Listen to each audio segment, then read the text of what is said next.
Justice for the 2009 murder of Kellyanne Yeager was further delayed after a fumble by Deputy Maricopa County Attorney Ryan Green handed her accused killer, neo-Nazi Travis Ricci, a mistrial on Wednesday.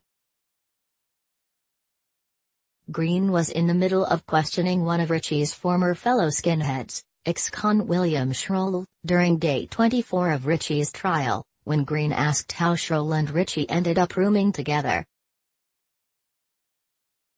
"When he gets out, does he end up living with you?" Green inquired, referring to Ricci. In his reply, Schroll stated that he thought Ricci was out of prison before me.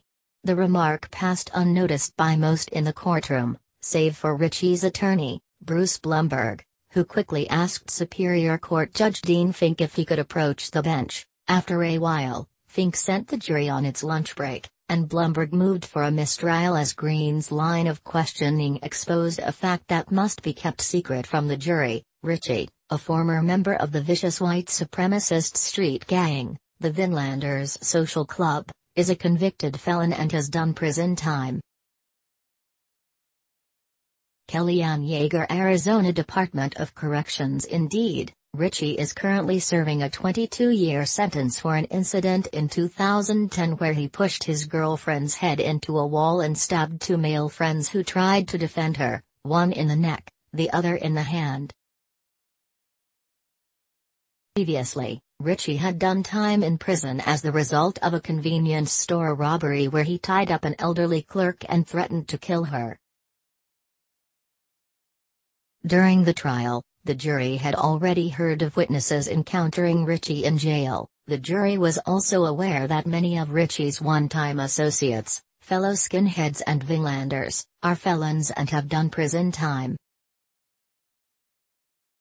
And the jury knew that Ricci's accomplice in the killing of Yeager, Aaron Levi Schmidt, pleaded guilty to second-degree murder for being the driver in the October 2009 drive-by shooting in Phoenix's Slope neighborhood that targeted Yeager, a white woman, and her African-American boyfriend, Jeffrey Wellmaker. According to Phoenix police reports and court records, Ricci apparently was aiming for Wellmaker, but instead hit Yeager.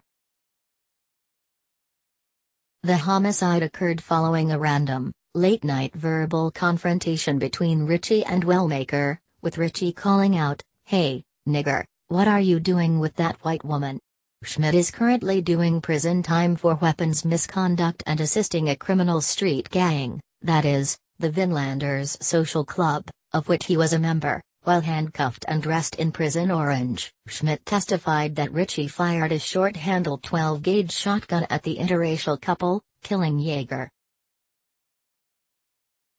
In other words, it would come as no surprise to the jury that Ricci had a prison record. Green told the judge that he had misspoken in questioning Schroll, and had meant to ask him, "When you get out, does he, Ricci, end up living with you?" But defense attorney Blumberg argued that the bell cannot be unrung, and that the jury's knowledge of the prison record was different than jail time, which in itself does not indicate a conviction. Green, however, wanted the judge to remedy the situation by striking his question and Schroll's answer from the record, and admonishing jury members not to consider the information. After deliberating for more than 90 minutes, Fink ruled in favor of a mistrial. He said the mention of Ricci's prison record was prejudicial, and he quoted from court precedent, comparing knowledge of past crimes to a drop of ink in a glass of milk. Once introduced, the ink cannot be removed. Fink said he took Green at his word that the prosecutor's mistake was an honest one. Nevertheless, he did not feel comfortable going forward, particularly since the county attorney's office was seeking the death penalty for Ricci. The jury was called in and dismissed. Fink then scheduled a hearing for Wednesday, July 18, to discuss the possibility of a retrial. Green declined comment while leaving the courtroom. A phone call and an email to the Maricopa County Attorney's office seeking comment were not immediately returned.